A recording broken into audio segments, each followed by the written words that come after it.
Hey lovelies, my name is Sweetz and welcome to my channel. I'm so excited you've decided to stop by. Here at my channel, we dive deep into tutorials that will help you create digital products for either yourself or to be able to sell to others. Whether you're a newbie or a seasoned expert, there's something for everyone. So make sure to hit that subscribe button and turn on notifications so you never miss out on the fun. And if you like what you see, don't hesitate to share with your family or friends. I'm always open to feedback and suggestions, so feel free to drop a comment or reach out, and let's embark on this exciting journey together. Thank you for being here, and let's jump right in. Hey lovelies, thank you for joining me today. We're going to be creating a digital budget journal or planner. So right now, I have already started it, so this is kind of just a fast view of some tips when creating a planner. So what I'm doing right now is I am creating my savings challenges, and for the challenges, you want to find an icon or a picture that the individual can color in when they save that amount of money that they need to. So you just want to pick whatever icon or element that you find and then copy them to however many you need. So I have a few different challenges in this particular planner, and this one is like $25, and there's 100 of them, or there's $200 and so forth. So you just want to make sure that you have the amounts in there so they can see, how much they have to save and how many times they have to save it and what it's going to equal to. And so like it's $25 times 100 times would be $250, or $50 times 100 times saving it would be, the $500. So this is what I'm doing. It's a little tedious, but it's fun. You just find the icon that you want them to color, give them the instruction, give them the amount that they're saving, and, you can do however many you want to do for savings challenges, and make them look all different, make them look all the same with just, different amounts. It's up to you. And then here, I'm just adding in some budgeting tips. I like to add, I don't like my planners or journals to be too plain. I like to give either like writing prompts or information within the planners or journals that I create, just because I feel like it gives it a little bit more substance. So that's what I was doing, was just creating some tips for the user. And then here is my monthly bill section.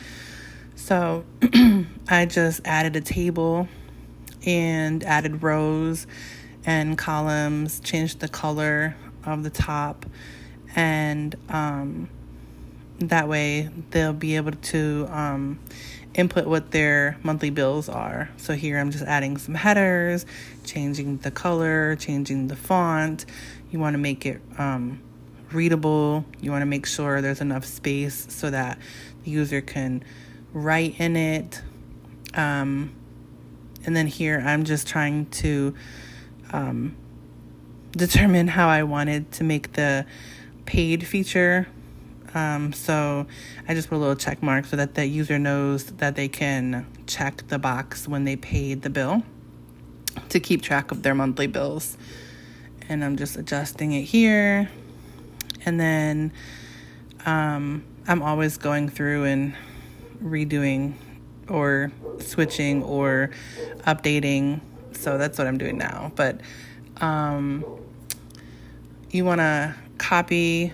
You can make one page and then copy it for each of the months, and then just so that way you have the same information and you just change the month.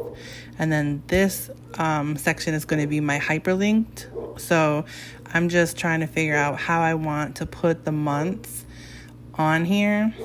And then this will be the page that comes from the index. And then that way the user can just click on monthly bills in the index page and it'll bring them to this monthly bill page. And then they can select whatever month they want to go to and it'll bring the user to that month.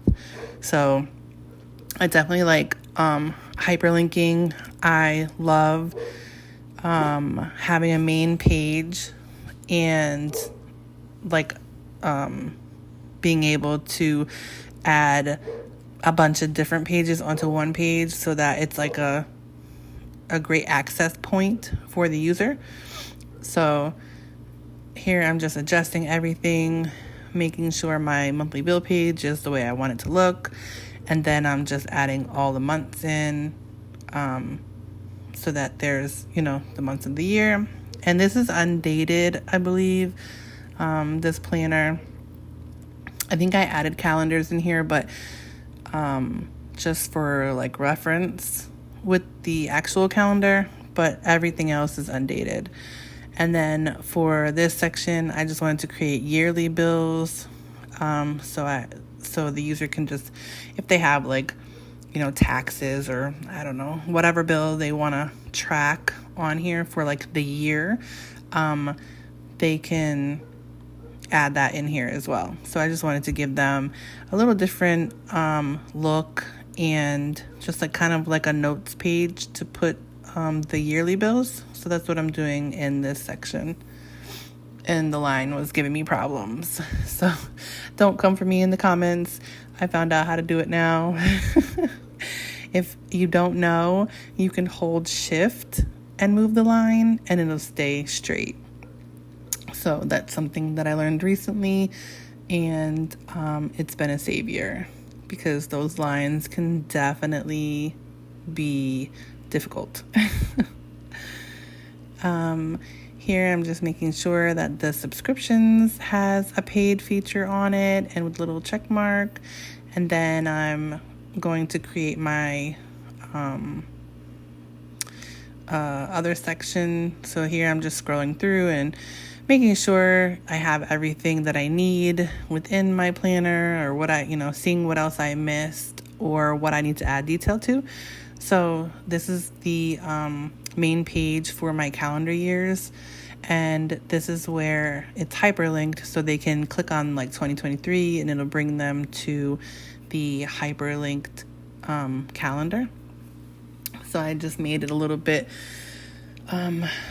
flashier, more detailed, make it stand out more instead of just plain numbers. And then the savings challenge, I'm doing the same thing, just making them stand out more. So it has a good presentation, and then it's easy for the user to access all the different savings challenges.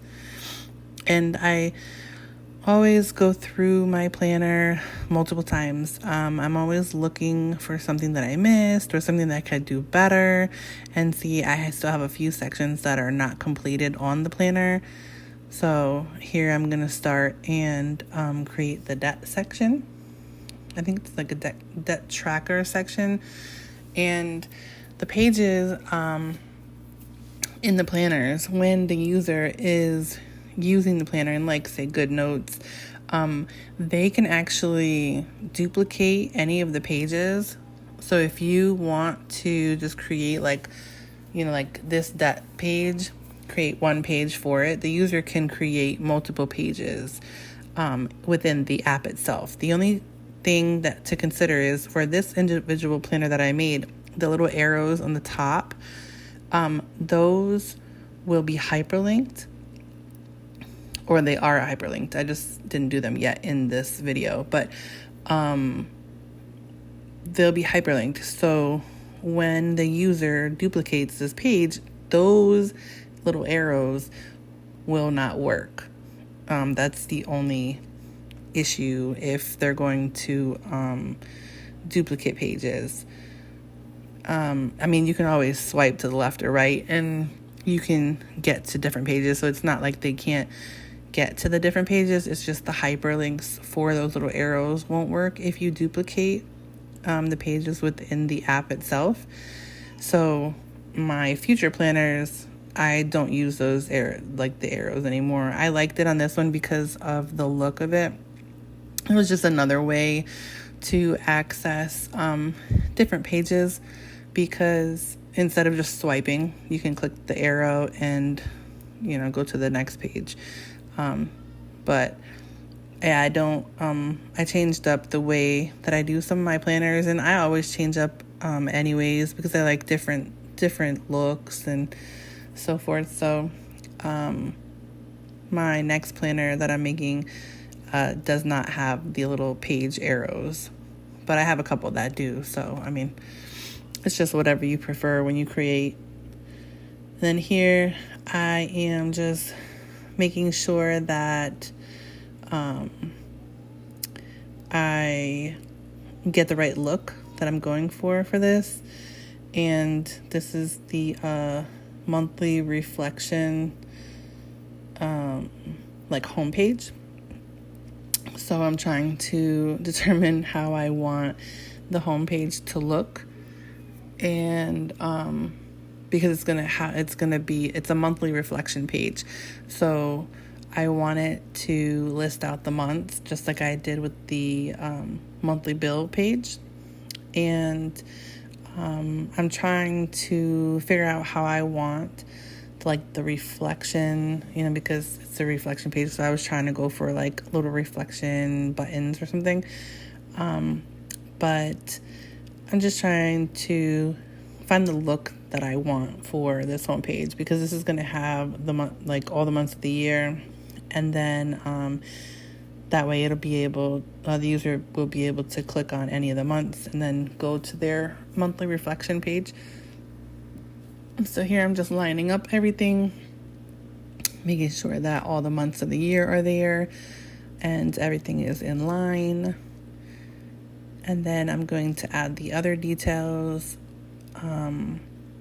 I love the tidy up feature. If you have the top line or image that you want on the page, and then you say you're doing a line of them, and you have the top image and the bottom image where you want them, if you then highlight all the images in that line and click on the little buttons and click on tidy up, it'll line everything up and space everything evenly the way you need it.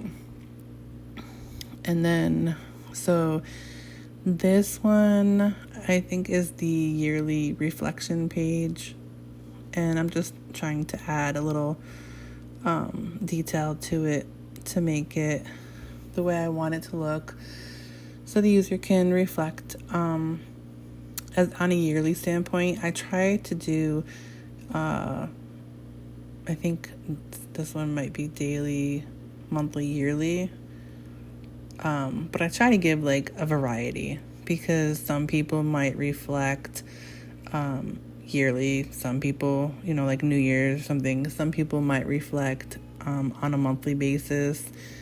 So I just try to give different options, because people are all different and they use a planner differently. So you want to always give different options when you are creating your planners. It's just more diverse. So I'm still trying to figure out how I want this. And this, I think I'm making it look like a little notepad. And so I'm just moving it how I want it. And then see, here's my little writing prompt. So I give a little direction on what the user can do if they decide to do that. And then there's all the months reflection, just checking my pages, make sure I didn't miss anything. And then this is the celebration page, when you hit your goals and so forth. The user can add in their celebration, what they're celebrating. So I'm just adding in different sections. I love the little dotted line feature when you make the border. And you can get that effect if you go up to the 3 lines next to where it says the text, and you click on the lines, and then you can click on the different style of the line. it has a full line or dotted line or smaller dotted lines. So it was cute. And then I'm just making the shadow boxes. I just made the same boxes and made them all black so that they can be like, give it some depth. And then I added labels to my boxes so that they can list their achievement. And then I'm just scrolling through, making sure that my planner has, it states what it needs to and it's looking good. And you always want to make sure, especially if you have a lot of pages, like I have about 100 pages on this one. So you just want to make sure that all the pages are good, you're not missing anything, no text is out of line. Here I'm just naming all the pages because you want to make sure to name all your pages so that when you're hyperlinking, it's so much easier because then you'll be able to find what you're hyperlinking to, especially like my planner has a lot of hyperlinks. So it's a lot easier to do that if you name all your pages. If you don't name all your pages, it's going to be very difficult to find them unless you're maybe going by the number. But I just found that naming all the pages helps a lot when you're hyperlinking. So here I'm just going through all of the 97 pages and making sure that they're all named so that I can find them easily. And also when I'm naming them, I'm also going through and making sure that everything looks good on the planner itself. And I literally go through my planners, I don't know how many times before they're actually done. And even when they're done, I still go through them and make sure that I didn't miss anything because there's just so much information within them. And I wouldn't want to like upload the planner and not have it perfect for the user, especially since they're purchasing, the planner, or even if it was a gift. I wouldn't want them, to do that. So here I am hyperlinking and making sure my alignment is good. So I hyperlinked, there's a house icon for it directs the user to the index page, and then there's a lock icon that will close the planner. So it'll just bring the user back to the cover. So if you take two icons and you hyperlink them, then you can copy and paste them throughout your whole planner. And that way you only have to hyperlink those two icons. You don't have to keep hyperlinking the same icons throughout the 97 pages per se. So it's just easier that way. So I hyperlinked all of those, and then I am making sure that everything else needs to be hyperlinked. So all of my all of the titles in my index page, which is here, has to be hyperlinked so that they go to the different sections within the planner. And I'm just making sure I do that. And then I'm checking my hyperlinks. So every time you hyperlink, you want to make sure to check them so that they work, because you don't want to give a planner saying it has hyperlinks and it doesn't work. So I'm just checking on my hyperlinks and I'm adding them. And then with this planner, I actually did these tabs, but then I took the tabs out. I took the tabs out and I didn't add the side tabs in there. I'm not sure if this video at the end shows that or not. I think I did it after I ended this video, but you just want to make sure all your information is right. You have your copyright in there. You have your social media information where they can see your other stuff. And then you want to go through the planner and make any changes that you see fit. You want to make sure that all the pages are hyperlinked where they need to go. Every month matches to the month it's supposed to, and so forth. So right now I'm just going through in a very tedious process, and it's another reason why I don't do these arrows anymore, is because you don't necessarily link them like you would do in an index page. You just link them to the next page or the previous page. So it's a lot more tedious than just linking to a different section from like an index page. So here I'm going back and I'm making sure that all these are linked. So the yearly savings and progress, everything is linked to their place within the planner. And you need to do this for every index page per se, like every header page or home page, whatever you want to call it. So the index is going to be the all source, right?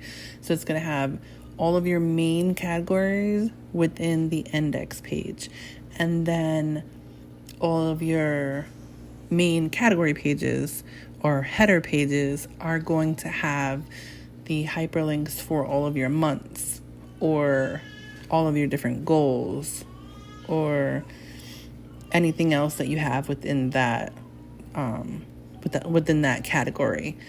So like if it's monthly bills, it'll have the monthly bill header or homepage will have all of the months of the year so that the user can click on whatever month they need to get to that month for them to be able to track their bills. So I'm just hyperlinking through the whole planner and making sure everything is good to go, looks good to go, and matches up.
And there you have it. A nice digital planner. I kind of sped through it because it just takes a while to do all the hyperlinking and everything. So I wanted to give you guys a glance of what it takes to create the digital planner. This one just happened to be a budget digital planner. So if you have any ideas or any issues that you need help with, you can just drop that in the comments and I could make a video showing you how to do something more. And this actually, at the end of the video, it shows the cover page, and then I did take the tabs off, the side tabs. Usually I have my planners with the side tabs so they can also get the header pages or the home pages by the tabs on the side, but this particular planner didn't have any, or I removed them. So I hope this helps when you're creating your digital planners. And thank you for watching, lovelies. Remember to like, share, and subscribe.